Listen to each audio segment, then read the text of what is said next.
Hello everybody, this is Zero94 bringing another action figure review. This time it is on an older figure, it's recently released, but it's from this year.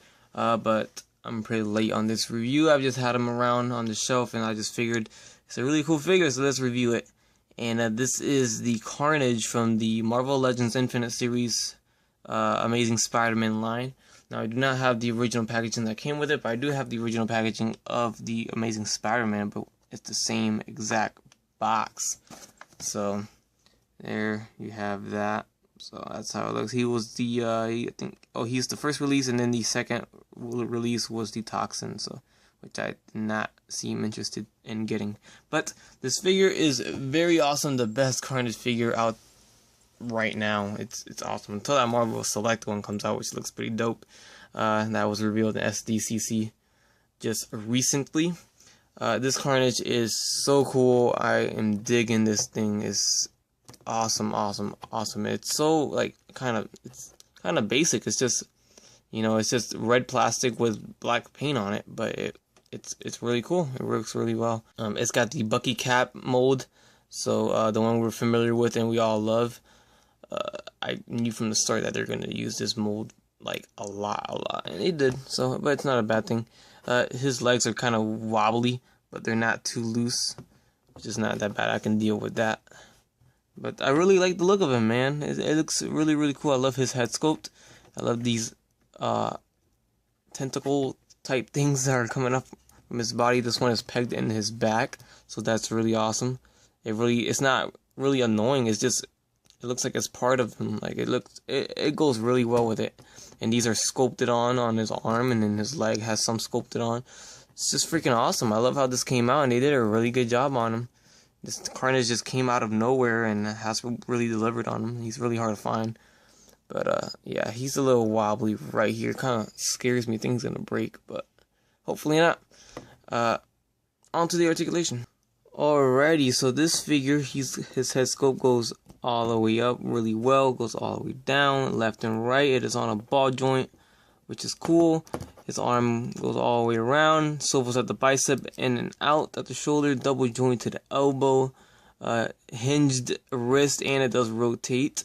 Nicely sculpted hands, by the way, too. We have an ab crunch right there, waist swivel on this T-joint, so it goes forward and back, in and out, swivels at the upper thigh, double joint to knee, swivels at the calf, hinged at the ankle, and it does have the ankle pivot right there, which is really cool. So lots of range of articulation, lots of range of motion, really awesome. This mold is really good, very highly articulated. The head sculpt looking very cool. Nice head sculpt. This is one of the main attractions of this figure. The head sculpt is very nicely done and detailed and sculpted. I love the mouth open right there. I think that came out really nice, really well. Then you got this, of course the sculpt is the Bucky cap mold, so we're all familiar with this mold. Used on lots of figures that have been released lately. Like the US Agent had it, and the Cyclops from the X-Men one had it. So we have a lot of figures coming out with them. The Black Panther from Marvel Legends as well had that body, and now we have the Carnage using it. Size comparison time. This time here we have the Black Series Han Solo next to Carnage. Then we also have the 7-inch DC Collectibles Arkham City Batman, along with the SH Figuarts Iron Man to the very left from Bandai. So as you can see, it's pretty much short to tallest right now. We have Iron Man the shortest, Black Series Han Solo the second shortest, then we got Carnage in the middle, and then we got Batman as the tallest. So pretty nice.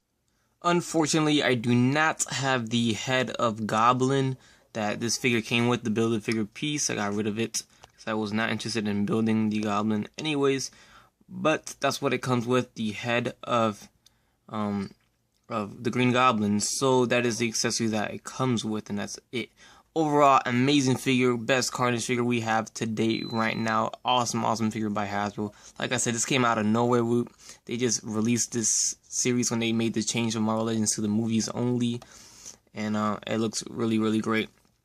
The tentacle things that are sculpted and attached on. This is a attached piece, and these are sculpted on. That makes the figure that much better. I think if it didn't have that, it would have been a little boring. It would have been less, you know, of a good figure. But with that added on, just makes it that much better and that much cool. And I love it. It's really awesome. My only gripe with this guy is, of course, the looseness of the legs, or the wobbling. It's not really loose. You can still pose him, but it is wobbly. So that really sucks. It's more wobbly when he's standing straight up. That really sucks, man. I hate when that happens to figures. But that might be only to mine because, you know, I just got bad luck on this figure. So, anyways, that's what my main gripe about this guy is, which is probably just only my figure. So overall, I highly recommend this figure. If you can find it, I'm sure they're re-releasing it. Some online websites have them for sale as well in cases, so if you're willing to buy the whole case, you can get this guy. With that said, I highly recommend this Carnage. Really dope figure. Hope you guys like, comment, subscribe, and you guys have a great day. Bye. That's crispy.